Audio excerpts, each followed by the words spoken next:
تمہید کو سامعین اور اجتماع کی صورتحال اور تقاضوں کے مطابق ہونا چاہیے، یعنی جس طرح کے آپ کے سامعین ہیں اور جس طرح کا مجمع ہے ان کو مد نظر رکھتے ہوئے آپ اپنی تمہید باندھیں گے۔ مقدمہ آپ کا ویسا ہونا چاہیے۔ اس کا تعلق مخاطب شناسی کے ساتھ بھی ہے، اور مخاطب شناسی پر ہمارا الگ سے فن خطابت کا درس موجود ہے کہ مخاطب آپ کا اگر آپ کسی شہر میں پڑھ رہے ہیں تو اسے اعتبار سے دیکھیں گے، دیہات میں پڑھ رہے ہیں تو اس کو دیکھیں گے، اگر آپ کا مجمع پڑھا لکھا ہے تو اس کو دیکھیں گے، اگر کم پڑھے لکھے ہیں تو اس کو بھی آپ مد نظر رکھیں گے۔ اور اسی طرح سے یہ ہے کہ بچے ہیں یا جوان ہیں، بوڑھے ہیں، کسان ہیں، ٹیچرز ہیں، تو یہ ساری چیزوں کو مد نظر رکھتے ہوئے آپ کا مقدمہ اس کے مطابق ہونا چاہیے۔ نمبر 12، تمہید طویل لمبی نہ ہو۔ بعض دفعہ لوگ تمہید باندھتے ہیں تو اتنی لمبی باندھ دیتے ہیں کہ آدھا وقت تقریر کا اسی میں ہی گزر جاتا ہے۔ لہٰذا یہ ہے کہ تمہید کا تعلق اتنا ہی مضمون کے ساتھ ہو کہ مضمون کے ساتھ ایک تناسب رکھتا ہو۔ یعنی فرض کریں کہ اگر آپ کو 1 گھنٹہ تقریر کرنا ہے تو آپ تمہید 5 یا 7 منٹ سے زیادہ نہیں باندھیں گے، بلکہ اسی کے اندر اندر ہی آپ اپنی تمہید کو مکمل کریں اور پھر خوب اپنے موضوع پر گفتگو کریں، کیونکہ اگر آپ تمہید ہی میں لوگوں کو اکتا دیں گے اور تھک جائیں گے تو پھر آپ کی گفتگو جو ہے وہ آپ کی توجہ سے نہیں سنی جائے گی۔ لہٰذا اس چیز کا وقت کا خیال آپ نے کرنا ہے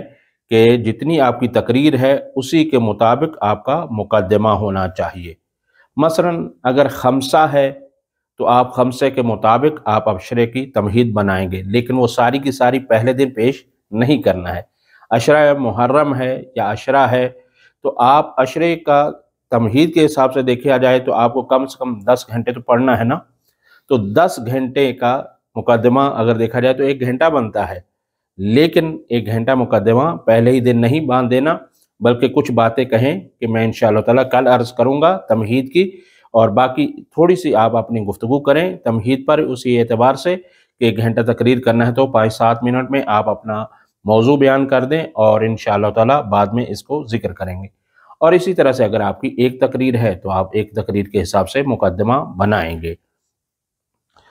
اب یہ ہے کہ عزیزان اس کے بعد نمبر 13،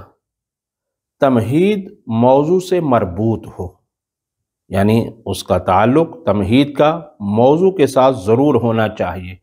بعض دفعہ یہ دیکھا گیا ہے کہ تمہید میں کچھ اور گفتگو کرتے ہیں اور بعد میں موضوع ان کا کچھ اور نکلتا ہے، تو یہ ہے کہ اصل یہ ہے بنیاد ہے، لہٰذا اس کو آپ موضوع سے ملا کر آپ بیان کریں گے، تمہید کو الگ سے نہ بیان کیا جائے۔ نمبر 14، یہ بہت اہم ہے، یہ عملی طور پر یہ ہے کہ تمہید میں خود ستائی نہ کریں، یعنی اپنے آپ کی تعریف نہ کرنے لگ جائیں کہ جی میں وہ ہوں، میں نے اتنا پڑھا ہے، میں نے اتنی تقریریں کی ہیں، اتنا میں اپنی خود ستائی کرنا، خوشبینی کا شکار ہو جانا۔ اسی طرح سے عجز و ناتوانائی کا بھی ذکر نہ کریں، آپ اتنی عاجزی میں بھی نہ چلے جائیں کہ مثلا کہیں جی میں تو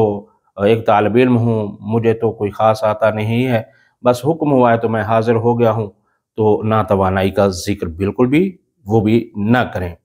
اب یہ ہے کہ توجہ کریں گے، یہ بہت اہم ہے بات، تمہید تقریر کی اصل آئینہ دار ہوتی ہے، اس بنا پر بہتر ہے کہ تمہید کی تیاری سے پہلے تقریر کے اصل مواد کو تیار کیا جائے،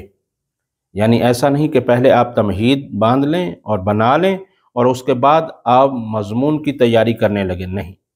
بلکہ آپ کو سب سے پہلے کیا عمل کرنا ہوگا، پہلے آپ نے مضمون کو تیار کرنا ہے۔ جب مضمون تیار ہو گیا تو پھر اس کا آئینہ دار کیا ہے، تمہید یا مقدمہ، پھر آپ اس کے بعد اس پر کام کریں گے۔ اور اسی طرح سے یہ ہے کہ آپ کی تمہید آپ کے مواد کی بہترین عکاس ہے، لہٰذا ان چیزوں کو مد نظر رکھ کر آپ اپنا مقدمہ بنائیں گے اور لکھیں گے۔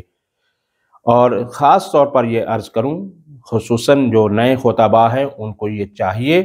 کہ جو تازہ ابھی پبلک میں جانا شروع کر رہے ہیں وہ اس میں بالکل بھی تکلف نہ کریں تمہید بنائے بغیر وہ ممبر پر ہرگز نہ جائیں، یعنی ہرگز مطلب یعنی ہرگز نہ جائیں۔ بعض اوقات ہم نے دیکھا کہ خصوصاً یہ تھوڑے بہت پڑھے لکھے جو حوزوی لوگ ہوتے ہیں ان کے لیے یہ زیادہ مشکل رہتی ہے۔ وہ سمجھتے ہیں کہ بس ہم پڑھ لیں گے جیسا بھی ہے، تو وہ ممبر پر جا کر اپنی تمہید بنا رہے ہوتے ہیں۔ تو یہ بالکل فنی اعتبار سے بہت ہی خراب ہے کہ آپ تمہید کو ممبر پر جا کر تیار کر رہے ہیں۔ نہیں، جیسا کہ آپ نے موضوع کو وقت دیا ہے، اپنے مواد کو وقت دیا ہے، تقریر تیار کرنے میں جیسے وقت دیا ہے، اسی طرح سے آپ اپنے تمہید اور مقدمے کو بھی باقاعدہ وقت دیں گے۔